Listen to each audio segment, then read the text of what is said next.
very exciting. Oh yes, excellent. I'm liking it. And what's the plan for today? Who have we got on our inaugural chat and chuckle show with Nichols and Nicks? It's quite a mouthful, that. Maybe we should go with something a little more catchy. It is. No, well, we've got two wonderful guests, haven't we? Both globetrotters in their own right. One from a bicycle in their front yard or front room via Swift, and one from jet setting around the world. So we've got Valden coming in on a bike, and we've got Lise Gold coming in via whatever mode she might travel actually today. So that's all very exciting. So it'll be interesting to chat to them.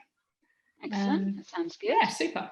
We did a teaser earlier this week about a lockdown story that you had with Barack.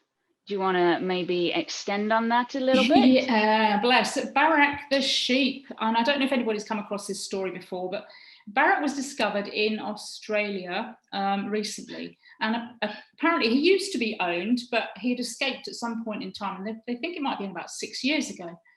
And he had basically shed, there he is, oh, bless his little cottons, quite literally. I mean, they had to have him shorn. And there was something like 78 pounds of hair, of wool that was taken off his body. Now, just to put that into context, that's 61.3 jumpers.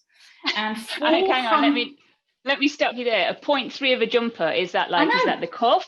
Is that to the elbow? I mean, who wants 0.3 of a jumper? Well, there you go. Maybe it could be a little teeny jumper for a baby or something. I think that's probably the best we're going to get out of that one. But 490 pairs of, wait for it, men's business socks. Business socks, so, specified as business socks. Do we know what the difference between a business sock and like a sports sock is? I mean, is it calf length? Is it knee length? Is it thigh length? I don't know. And whether there's whether it's kind of thick and woolly, right? So rather than being your very fine cotton, it's obviously designed for Australian outback wrestling out there in the woods or something, or I don't know, 490 pairs of men's business socks. That's what it said. I've never heard of it. I've never heard of men's business socks. But have you got any Australians watching? Maybe they will enlighten us on the business socks. But he wasn't even the largest sheep they found, or the largest amount of wool. Oh, right. Chris in 2005, Chris from Canberra. So I think that was deliberate. Naming 41 kilograms. 41 kilograms, that's 574 pairs of men's socks. Wow. So now to put that's 6 stone. That's about 6 stone in weight. Now, so 78 pounds, and I'm thinking on the back of lockdown, I'd be happy to lose 7 to 8 pounds, let alone 78 pounds. And I'm probably not on my own there, in perhaps, feeling we might want to shed a bit, but it does lead us on to the whole topic of lockdown haircuts, if we remember. Back to one of the little ditties we did. Yes, and you were going to email me your hair clippers. Yes, and I'd just like to say that worked. That was amazing technology. Look at that, dog clippers emailed to me, worked, zoom, and then back to you. So I have no longer got lockdown hair, and I am very happy bunny. There you go. But I think that we've got a little bit of a competition going on there. In terms of, I think we should open this up to the audience and say, lockdown hair. Who has not had a lockdown hair problem of one kind or another? Whether it's the fact that your hair has grown into this mass of uncontrollableness, or whether you've had the zaniest, craziest haircut ever that has seen you through lockdown. We want to know about it. That's the whole point. We want to know about this haircut or hairstyle that you've been sporting throughout lockdown. And we've got a competition coming up for that. So do you want me to give the details of the competition now, or should we save the actual details? I think that would be a good thing. I have one prop of 2. Oh, excellent. Okay, so we have 2 guests, each of whom are going to give a gift, and they will also, as a result of or give that gift to the person they choose from the photographs we get coming in. So if you've got a picture of your hair during lockdown, either the cut that's gone wrong or the wilderness that's perched atop of your head over these past months, then we'd love to see it. Please send it in. You can either post it on the Facebook site, or you can post it on the what's the other one? The YouTube channel, our YouTube channel. Okay, which the details will come out later. And each of our guests will pick a winner.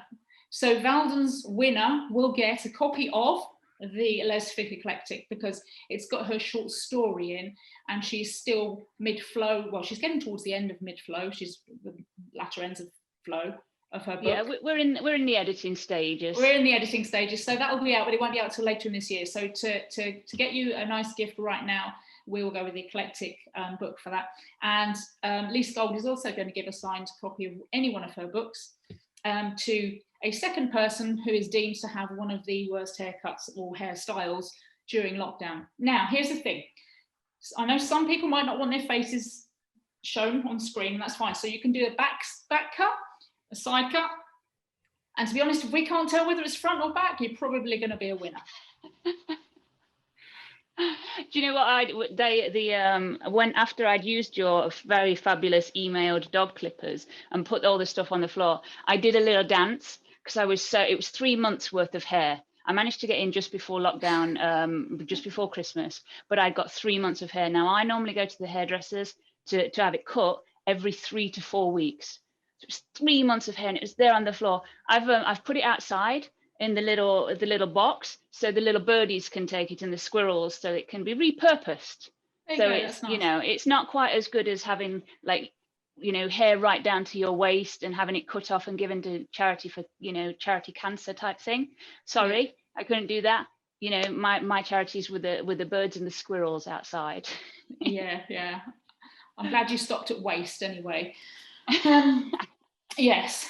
So anyway, submit your photographs in the next week. We've got 1 week for submission.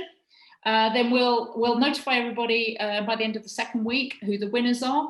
And please don't submit your photo after the deadline, as we won't be able to count it and you may be charged. No, that's Glitterball, isn't it? Is that it? Are they phoning in? Yeah, it is, but I like it. Let's charge people. Yeah, we'll run with it. We could charge anybody, isn't it? Yeah, absolutely. Oh, so you didn't actually say, don't forget, that we forgot to show the Barak after the let's after see the glorious chap. Bless him. That is one amazing looking boy now. I mean, he must be feeling a whole lot lighter.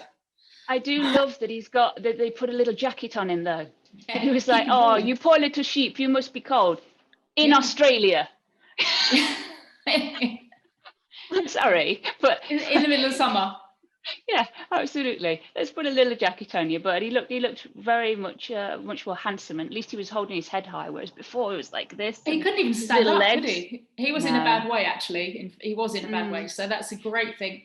And it happens quite regularly, apparently. I don't understand it though, because sheep have been around long before humans. And we didn't always go around shearing them. So is that kind of an evolutionary thing or something? I don't know. This is a merino ram, and apparently they don't ever shed. So their fleece just continues to grow. So it has to be cut every year.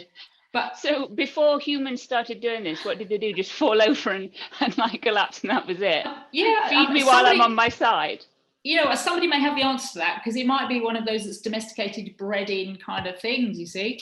We've interfered with nature.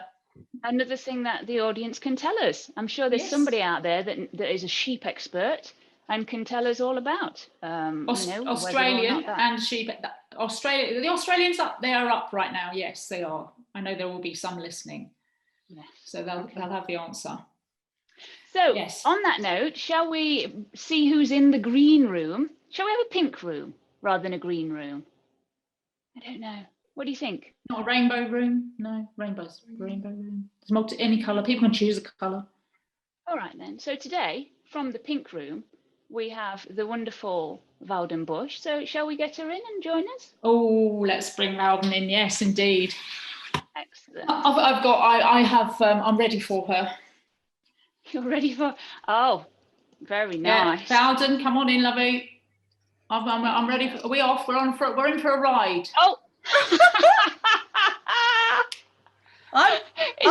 Is that Valden? Yes, that is. It's me. I've come out. I've had no snow this year. So I thought, why don't I do snow? And I thought I'd be in sympathy with our North American guests who are still shoveling snow. The problem is that I can't work my computer wearing mittens. And I've got glasses under here somewhere and I can't hardly see, so I'm going to... hello. There you are. There you are. Good evening. Good evening, you snowy friend. You've got a set of skis on at the bottom there as well, have you? You've not got a set of skis on. We're off down there. No, I can't ski. I'm a tobogganer. Tobogganer. Oh, good evening. And how are you both? You're very well wrapped up. Yeah. Yes, I am. Very well. And I've got clothing on that's been agreed that is okay by the wife. Yes, well done, as you. have I. As have I. I have the nice, Ralph shirt on as dictated by the lovely wife who is. What you like, you lot. She's our glamorous assistant off camera, feeding me very, very interesting information. Apparently, the hearts are flying in on Facebook, so that's wonderful. Bring the hearts on. We like to see lots of hearts because that's kind of the purpose of this, isn't it? Just a lot of fun, a lot of laughs, and a lot of love. Exactly right. Yeah, exactly really right. Positive. Yeah, absolutely. So, and I thought, hello. Yes, no, your screen's gone. I'm here. Got, like your nice background now with your I'm in my up on the wall. I'm in my normal house. I'm a normal person. Oh, you see, you fooled me. I thought you were in the Swiss Alps. Oh, wouldn't it be nice? Oh, I thought you'd been on the. Yeah. I thought you'd been on the Peace all afternoon. To be honest with you. No, I've been cycling. Yes, look, I'm with you. I know. We all had hats on. Fabulous. Yeah. I don't wear a helmet, but it looks very nice. I was really impressed. Does that mean I can take it off now then? Yes, definitely. I cycled around London this morning. So I was going to say on your indoor bikes, we don't need to. Yes, my bike's in the bedroom next to the bed. I use it as a clothes horse. And travel the world. And travel the world, exactly. On a clothes horse. Yeah. I have to take the clothes off first. You take your clothes off first? This is madness. Madness. I've got the talking stick. I have the talking stick. Right. She takes her clothes off before she cycles. Did I hear that right? No, after I've cycled. Oh. This is just going downhill fast. We haven't even got to the watershed yet. Oh, I did have to cycle once with no clothes on because I got to the end of a race up a hill and I got to the top and I finished and everybody cheered and it was great. And then I was chatting to somebody who was behind me quite a way and talking them up the hill. Well, it was a mountain actually, but talking them up the mountain. And I suddenly realized that I was 5 or 10 meters away from the finish line and I hadn't actually crossed it. So I was there and by then I'd taken all my clothes off and I was sitting on the floor wrapped in a towel. So I had to get on my bike with no clothes on and cycle 10 meters across the line so I could say I'd finished. And everybody since has said too much information. Yes, indeed. Yes, and I'm going to second that. And that doesn't segue at all into our first question for you, Ms. Valden Bush. Yes. Which is, so congratulations on fabulously finishing your very first novel. Do you want to tell us a little bit about what it is and where it's set? Yes, it's. I prepared a long thing that said exactly what it was, but it sounded too trite, so I'm going to just tell you. It's a science fiction romance. It's based. It's the story that the heroine is a woman who has been banished from her world and has to find her way on another world. She's got a woman that she adores who is on the world that she's had to leave. And it's the story of how she finds herself and how she and her lady, I was going to say end happily ever after. Does that sound about right? It does. That's a pretty good thing. That's a quite good blurb for the back of the book. I like it. That's good. And so, I mean, a little bit like cycling, ups and downs, you know, hills and peaks and troughs. Yes, there's a lot going on. How was the process for you? It was, I loved it.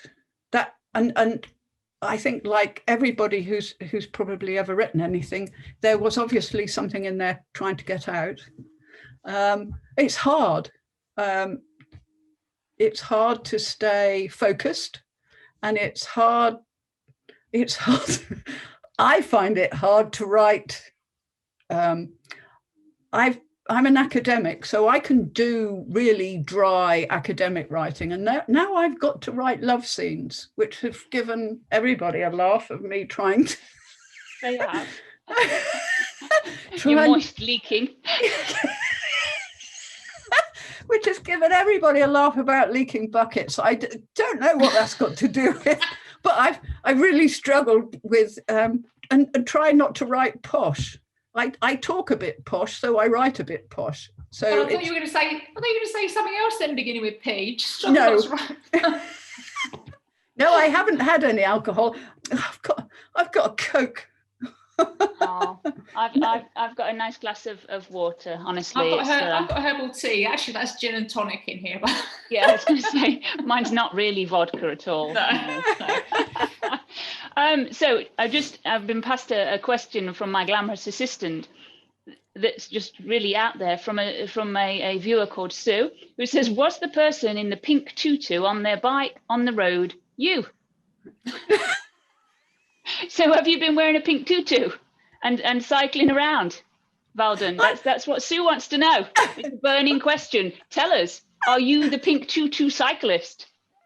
I've never ridden. I don't ride on the road. I ride around my bedroom. But you do it where it's nice and safe. I have done a skit wearing a pink tutu. There you go then. I was the sugar plum. Somebody's seen it. I was the Sugar Plum Fairy a long, long while ago, and my co-dancer came up to my armpit. He was a very short man. So right, yes. Right. So no again, bike, so not segueing at all into the next segment, which is our driving challenge. And the competition for the Chatterball challenge. Now, we did give a little teaser of this video, and it was very well received. People thought you and your lovely wife were absolutely hilarious, so that was good. But what you're competing for, Emma will show you. Now, there isn't anyone who isn't going to want this trophy. There isn't anyone. No, there's no way. This is going to be. This is a highly prized trophy to sit on your cabinet at home if you win. No expense spent. Absolutely no expense spared. You mean all that effort? Oh my God! Tell me that wouldn't look good on your trophy wall. Who doesn't want us looking at them all day? Oh, that's there wonderful. you go. That is the Chatterball Challenge trophy that you're all competing for. So there you go. You'll be so glad you put in that effort now, won't you? Well, I will. I mean, I'm going to be top of the leaderboard before I know it. You will, as our first guest. Yes. Albeit very briefly, potentially. Yeah, absolutely. All right, then. We're about to share the video then. Are you ready, viewers, for this? Just turn it a bit right. Whoa, or left. Left, right. What's right? Keep going. No, I think I'm going backwards, aren't I? Yes, I've got it. Can't have a non-stick. I can't. Shit. Oh, nice wheelie. Which way am I going? I need to turn. You're going the wrong way. You want to go that way? Do you want? Which Yeah, is this that way? way. This way. Okay. Yeah, Forwards. come on, get some speed up. Okay, I'm going. Then just going. wiggle about. Oh, I'm at the beginning again. Wow. She said do 3 rounds of this. I can't even. Just try driving straight for a minute. I am. I've lost my wheels. No, I'm steering. Off your marbles. So this is us if we wait for Valden to actually finish one of these laps. So Okay. she got George, her lovely wife, to do a lap for her instead. And here it is. See how many lorries you can meet before the. They keep putting in extra things. That's the trouble. Oh, George. Okay. Yeah, but we haven't managed to get to the end yet. Well, I haven't. The wife's about to show you what, Valden. Oh, yes. Don't go backwards, that's when you lose all the points. Yeah. Well, it's not that. You lose the time. You Come on. Get out of it. go forwards. I'm trying.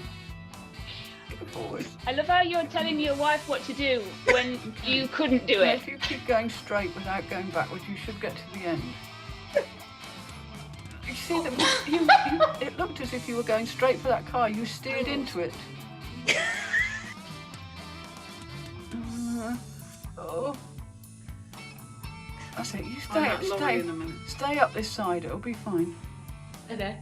Stay up this side. Don't go into that Stay, car. stay, Yes, stay, keep going, stay. keep going. Yes! Yay!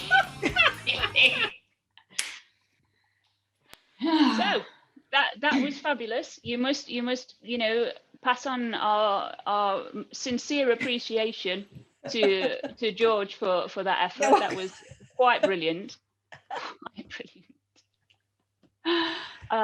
So let's have a look and see where you are on the Chatterboard.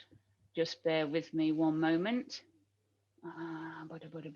What I would like to know while I'm sorting this out is your screen looked, shall we say, a little bit less than pristine.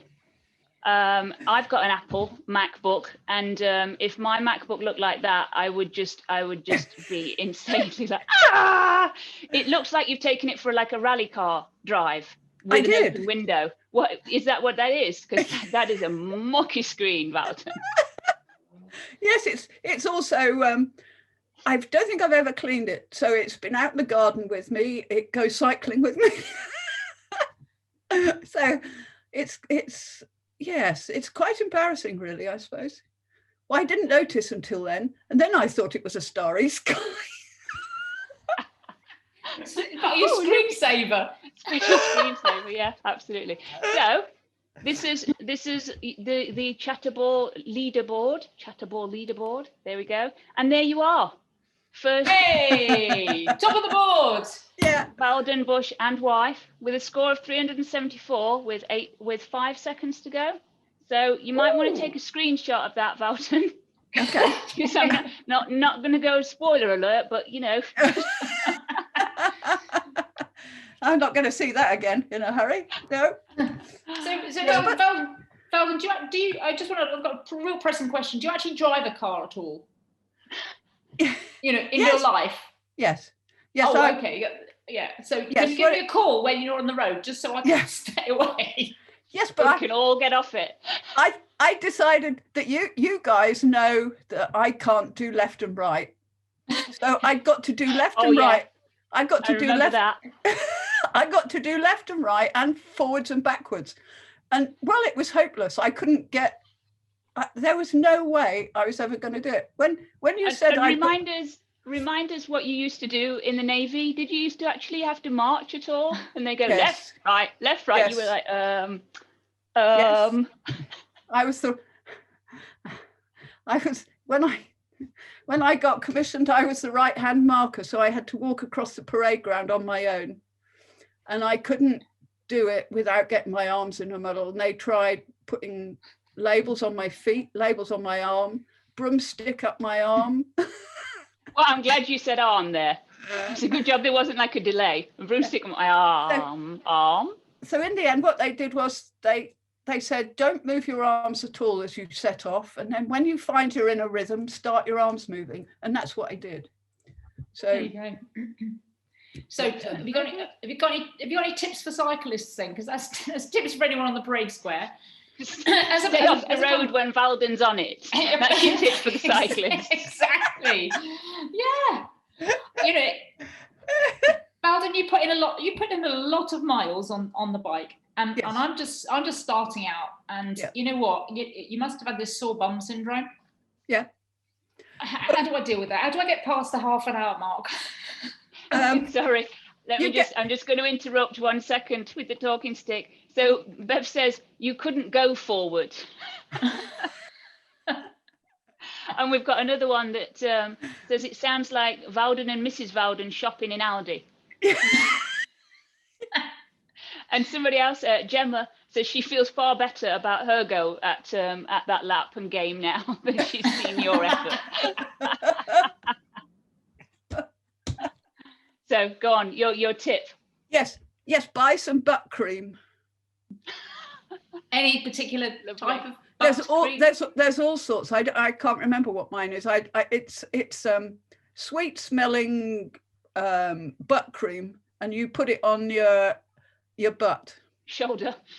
Right. But is you put it. Is this for like numbness? Yeah, you'll end up getting hard skin in the cracks below your arse, where your cheeks are. This is not sounding like much of a fun sport anymore. It is. It's fine. And I feel we're going into a very unpleasant area, literally. No, I'm not saying I'm gonna come in with another question, which is, what's next for you? Obviously, you're in the middle of editing the book, which is called Nero, incidentally. Yes, Nero. Yeah. So what's next up for you? Driving lessons. No, my next. It depends on my editor, really. But I've got a couple of ideas for further books. I've sort of got another sci-fi idea, but I don't write sci-fi short stories, and I'm trying to think of whether I've got a longer story in me that isn't sci-fi, but I haven't got there yet. Okay, cool. So as we said at the top of the show, Valden is giving away a signed copy of Let's Fic Eclectic, which is highly sought after because there was only a very limited number of printed copies. And Valden's story is the bus stop, isn't it? And it closes the book, or does it open the book? It's fabulous. It opens the books. It's so fabulous. So that will be a nice signed copy. And I believe you have a website, valdenbush.com, for people to keep up with all things Valden and all things Zwift. Yes? Yes. That would be me. Excellent. Cool. That's good. All right. Well, thank you very much for joining us, Ms. Valden-Bush. And do again thank your wife for the fabulous lap challenge. I'm sure she'll be glad to know that she's up in the running for that fantastic trophy that Emma just showed us. Excellent. Yep, there you go. Okay. I've been lusting after it for the last 10 minutes. Yeah. And so once you leave, Valden, and I squish you off our screen, if you could maybe go onto Facebook, there's a lot of comments on there, and you can maybe have a chat with the people that are watching. I will. And respond to all those questions about book creams and other lovely topics. All right, I will do. Thank you for having me on. Thank you for asking me. Oh, no worries. It's been fun. Cheers. Bye-bye. Bye. Bye. Bye.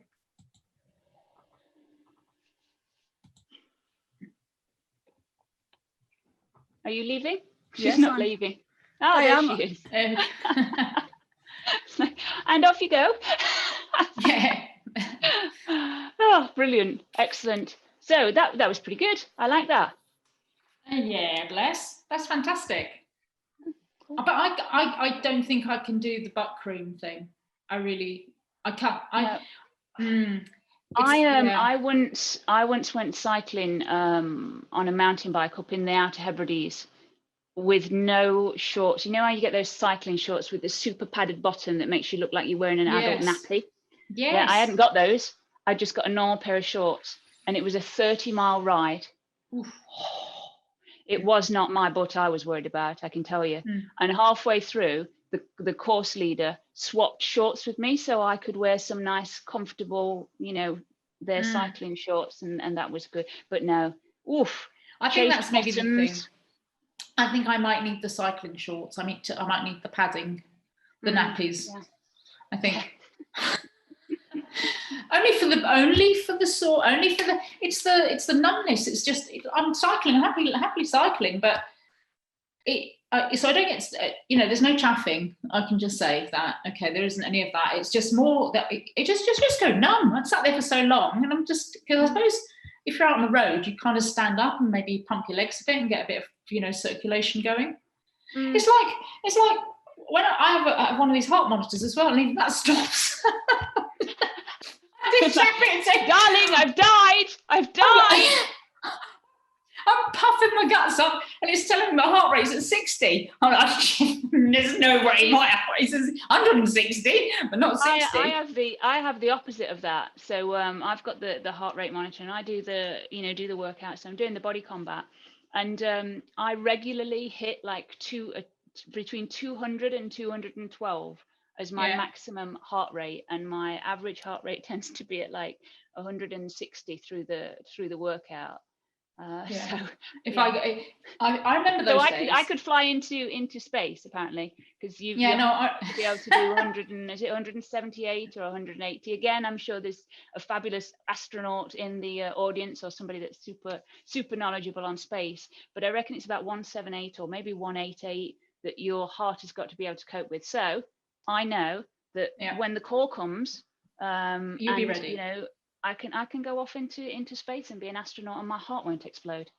There you go. It's good. Mine would. It definitely would. Speaking of heart rate exploding. And information about butt cream. Oh, we're getting loads of comments and information about butt cream. So that's all good. Oh my God, that's brilliant. But moving on from butt cream. That's how low we've stooped already. Totally. Moving on from butt cream and to exploding hearts.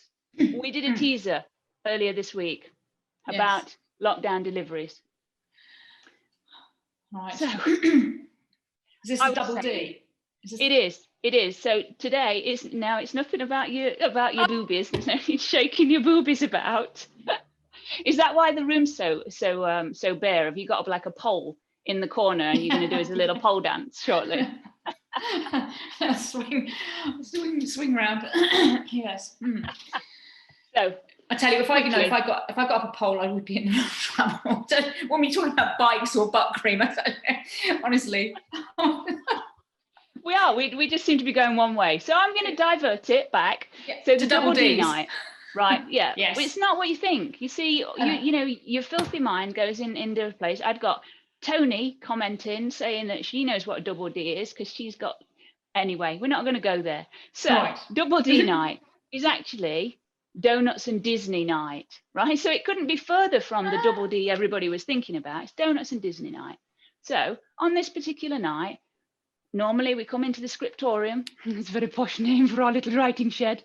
Come into the scriptorium and we do some writing because we've always got a deadline. We've always got a book on the go. It's lovely. It's nice. But on this particular evening, Bray sits there and she said, I don't fancy writing tonight. I feel like it's a double D night. And I'm like, okay. So shall I go and get some donuts then? Well, I don't want you to go out, and I don't want to come in the car. She said, I can't be bothered. Okay, we'll have delivery. Brilliant, because everybody's doing all these deliveries now, like I said, and this is fantastic. All these little takeaway places are popping up, and small businesses are thriving, and it's fantastic how resilient people are and the innovations that people are coming up with. So there's this nice little dessert place just in town, about few miles away. So we get on the internet, check out the menu, choose these cookie dough type things, half and half. One was a Nutella type one, and one was a white chocolate and raspberry. Brilliant. Order it, 50 minutes. 35 minutes, ding dong, ding dong, ding dong, ding dong, to the door. Open the door. This kid, about 14, says, "Here you go, enjoy." And I went, "You too," which is a silly thing to say, isn't it? Because she's not going to enjoy it. It's mine, my cookie, Bray's cookie. You ain't enjoying it. But I was like, "You too," because I'm so excited about this cookie. So I shut the door, I lock the door, I start to walk away and I think, this bag's light. And I open up the bag and the cookie is gone. The box is in there. The little bit of dribbly Nutella is still in there, but the cookie is not there. It is nowhere to be seen. So I'm like, it's that, that split second decision where you're like, what do I do here? Do I call or do I go out and say? And I'm thinking, okay. So I get to the door. Where's my fucking cookie? Open the door. And of course they're gone because this kid was only 14. So he was obviously not driving. He was just jumping out, throwing half-eaten cookies at people and then starting off. So I live on a little estate that's like a kind of a joined horseshoe. And you have to go all the way around to exit by vehicle. But there's a bit in the middle that you can walk through. So I look outside, the car's gone. Oh, crumbs. So I'd got my slippers on. Now I meant to bring them in. They're like pink, fluffy, booty type slippers. And I've got them on. And this is important because I go out, car's not there. So I go to the end of the driveway and I see the car turning at the top corner already. So I'm like, oh, crap. And I'm thinking, Bray's going to be really disappointed if I go in empty-handed. So I tear off down the middle of the street with my pink slippers on, full speed ahead with this bag of nothingness. Cookies. Run. One slipper flies up in the air and it's gone and I'm running with one foot on one slip. Then the other slipper flies off and I'm still running. And I get to the end of the thing and I leap out into the road just as she's about 5 feet away with the bag. And I'm like, whoa! She does an emergency stop. Like, Bray takes her cookies very seriously. You don't understand if I go back empty-handed. So the little kid winds the window down. He's like, what's the matter? I'm like, there's no cookie in here. Oh my God, I've given you mine, he says. And he goes, gets in the back. And basically, they've come from the cookie place. And Mum's obviously said, oh, I'll buy you a cookie because you're coming in and helping me deliver. He'd munched it, chucked it in the back seat and tried to give me his bloody leftovers. So I'm like, okay, where is the cookie? Where is the cookie? So he gives me the cookie. I'm like, okay, this is good. Bye-bye. She's probably had a heart attack. She's had to do her first emergency stop since she passed her test. And I trot back feeling very pleased with myself because, I've done this fast sprint like Usain Bolt would have been in my dirty dust. He would have had a slipper on his head. So I'm walking back and I can see Bray in the doorway, obviously wondering what the hell's going on because she heard the doorbell and then I'm gone. So I pick up my slipper a little bit further, pick up my other slipper and then go back. So yeah, so that was my lockdown delivery madness, which was, but happy wife, happy life, went back, nice little Disney movie, Soul, don't know if you've seen it, fabulous movie. Yes. Had the lovely cookie and it was amazing. It was worth that 200-meter dash for. Well, you burned off the calories before you ate the donut, didn't you? Sorry, glamorous assistant Bray says it's a good job Valden wasn't driving, otherwise I might have been on the bonnet and rolling down the hill. So long as I got the cookie and I could go back with the cookie bag, that would be fine. The little bumps and bruises, that's not a problem. But anyway, we have another guest, yes? Yes, we do. We do. We have the luxuriously gilded Lise Gold. You like that? Lise Gold. Yep. She's in the pink room. Is she in the house? I'm about to admit her. She is in the house, and she is joining us now. Here she is. Hi. Hello. Good evening, Lise. How are you doing? I'm all right. How are you? Why is my very good. Very good indeed. Hey. Hi, honey. Hi. Sorry. Welcome. Yeah, it just popped up and then I started chatting. Good. So welcome to the madness. Thanks for having me. Are you braced? Are you braced and ready? I'm ready. Yeah. Awesome. So how are you? Tell us a little about what you're up to right now. Not right now, because we know what you're doing right now. But drink talking to you. Oh, have you got a drink? Oh, so is this allowed? Did we say? Absolutely. Oh, absolutely. Well, I know what I'll be drinking next time then. Well, I mean next week, next time. What will you be drinking? I shall bring my own glass of wine. So yes, what's happening in your world, my lovely? Well, you know, I suppose not much to tell, right? Just like everyone else. It's quiet. I've had a bit of writer's block actually, because I usually like travel a lot for inspiration for my books. Yeah, in the past 2 months, I thought, oh God, I better do something useful if I'm not going to be writing much. So I took on a consultancy job for a Korean cartoon brand. So that runs out next week. And I'm actually feeling really inspired to write again, thank God. So awesome. So you've got something else brewing in your mind that you're gonna. Yes, I am working alongside this on a new book. And yes, I'm very keen to finish it. So it's actually, for the Brits who are watching, it's set in Benidorm. I've got a picture already. Brits abroad. I just felt like writing something cheerful and uncomplicated, and that's what I'm working on. So yeah, and also I'm very busy on the side as well with my first Hindi translation that's coming out end of April. Yes, I'm so glad you. Yeah, I'm so glad you mentioned that, because I don't know how many people realise how challenging it is to do translation, because it is very, very challenging, right? Yes. Yeah. So I've done translation in Spanish, which my translator Rocío did brilliantly for me, and my Hindi translator is fantastic. But you know what? When you also have a different script, you don't just run into all the problems that you normally have, that you need all the proofreaders to check the proofreaders, but you also have formatting problems. So it's just been like, my brain is blowing up at the moment, but I think we've cracked it now. So almost there. Brilliant. So when's that coming out? End of April. End of April. Brilliant. Oh, fantastic. Well done for that. That's good news.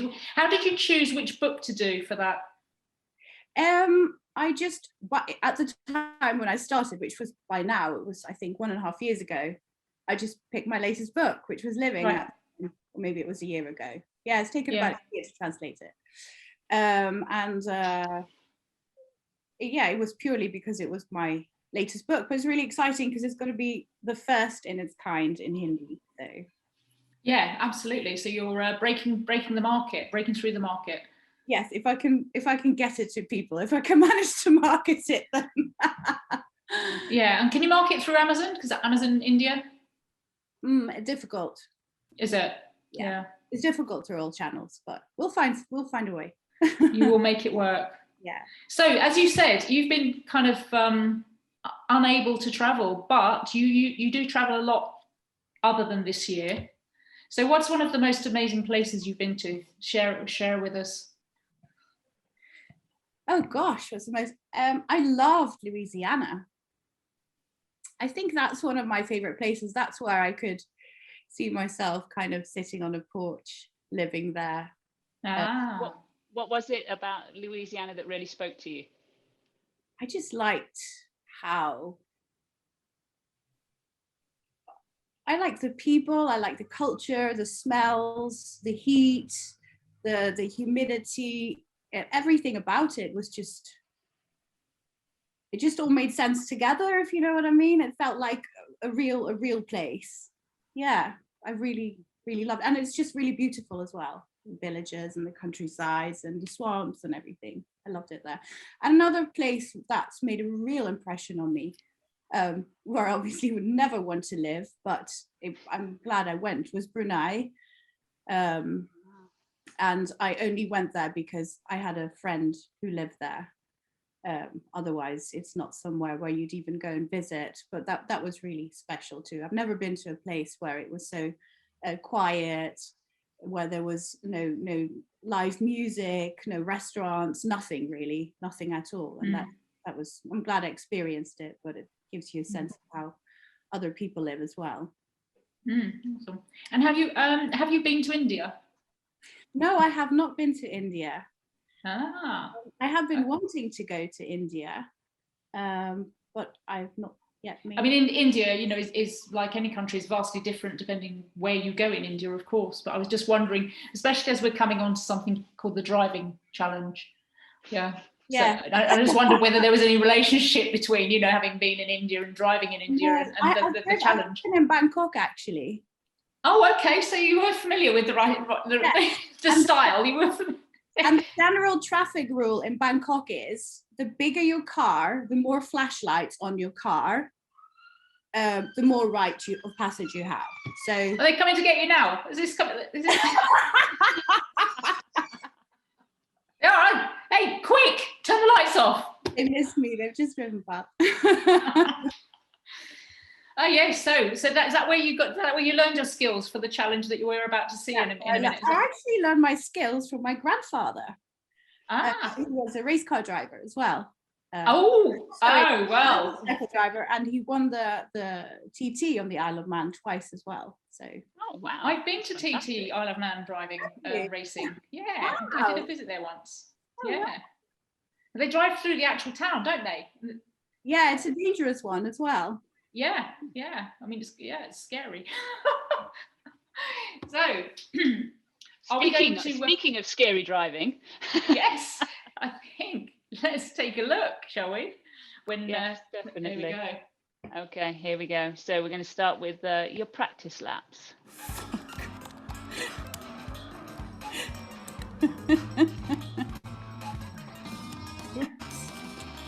I promise this is no indication of my normal driving.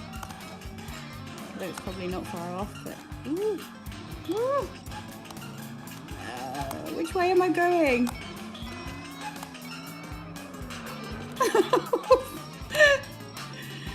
Oh.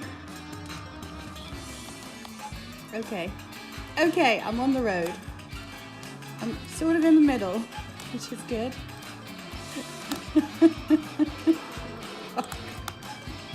I don't remember which direction I was going now. It's that way. To say, this is a really, really crappy car. Bad workman. It's not doing what I want. So that was the state of your crappy car after your few laps. So we did a bit of panel beating, and then this is your full lap.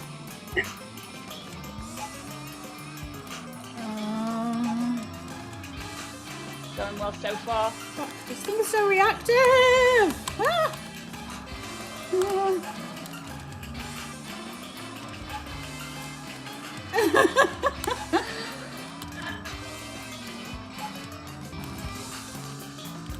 Good thing there's no cyclists on the road today. We've got a viewer that wants to know what you were drinking while you were driving. Yeah, obviously not got the hang of it. I'd like to know that too. It's really, really hard to drive in the middle of the road.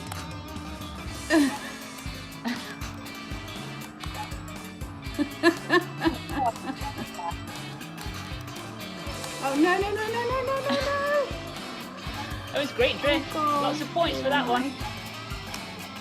No. I don't remember which direction I was going now. It's that way. Oh. Ooh, that score though. Oh my god. Yes. Yay! I don't know what 11:29 means, but I bet that's really low. Brilliant. Oh, that was brilliant, Lise. Thank you very much for doing that. Absolutely. Did you enjoy it? Yeah, I did. I just didn't think it'd be that hard. So I don't know if you were watching earlier. Did you see Valden's? I saw face. Rather George's, her wife's go at it, and she was top of the leaderboard. But with that fantastic lap, let's see what's happened, and let's see where on the leaderboard that puts you. Ta-da! Woo! You are in the running for the trophy. First place, Lise Gold, with a fabulous score of 1129 and 8 seconds to go. Amazing. That is a cracking score. Apparently, Valden says, "Damn, there goes my place on top." So that was short-lived for poor old Valden. She's going to move from being a top to a bottom within a year. It was only 20 minutes, wasn't it? 20 minutes, that one, yeah. Oh, bless. So you better start clearing a place on your trophy shelf, because that is a good top score to beat. That is. Oh yeah, I'm going to hold on to that. Very good top. So so sticking with the transport, what is the weirdest transport you've used in all your travels you've been on? Oh. Have you been on anything? Have you ridden? No, yes. So my father used to live on Koh Chang in Thailand, and I would land in Bangkok, and it's quite far from Koh Chang because you have to take a ferry as well, but it's, I think, a good 5-6 hour drive or something. And Mr. Apple used to pick me up in his laundry truck, and he had like bags of thankfully clean laundry in the back, and then I would hop on in my suitcase in the back, and he'd take me there. Did you say Mr. Apple? Sorry? Did you say Mr. Apple? Yes. Ah, excellent. So is he dropping was that just like the name? I don't know if it was his name. It's just how I remember his name to be. But I think, yes, I don't know. He probably had a Thai surname and nobody could pronounce it. Maybe he called himself Mr. Apple. I don't know. He didn't sell apples. He did laundry. So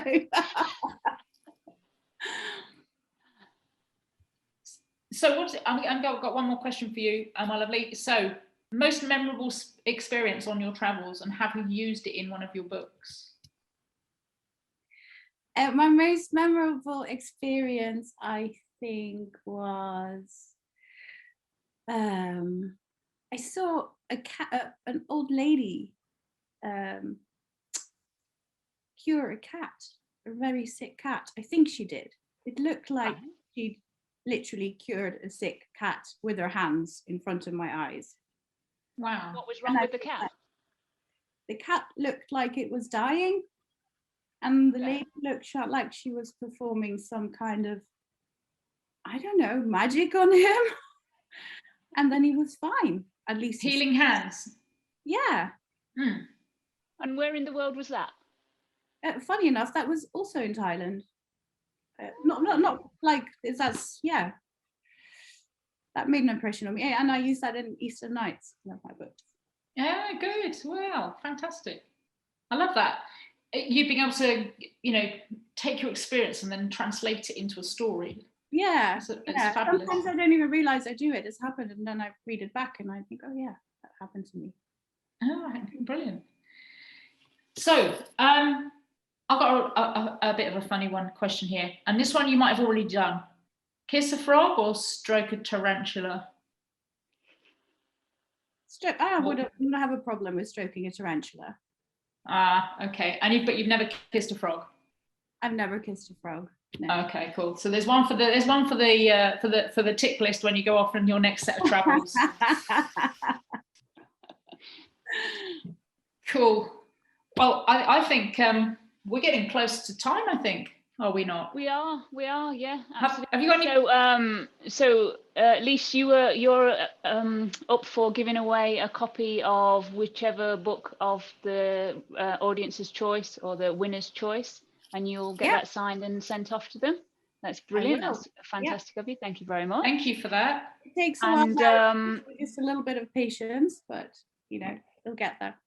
Excellent, cool. And for people to catch up with you, it's lisegold.com, is that correct? Yeah, that's correct. Yeah, excellent.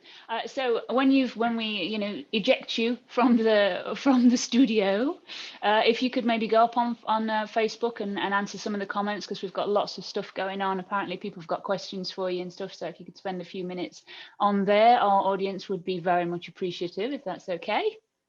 Your audience also wants to know one second. When people are out driving. And apparently our audience would like to know if you could let us know when you're driving so they could get off the road. I feel like there's a theme with the guests of this week. Excellent. So thank you very, very much for joining us, Lise. It was lovely speaking to you, and good luck with the Indian translation. Yeah, super. Take care. Bye. Cheers. Bye-bye. Excellent. Okie dokie. So that seemed to go really quickly. Or where did the time go?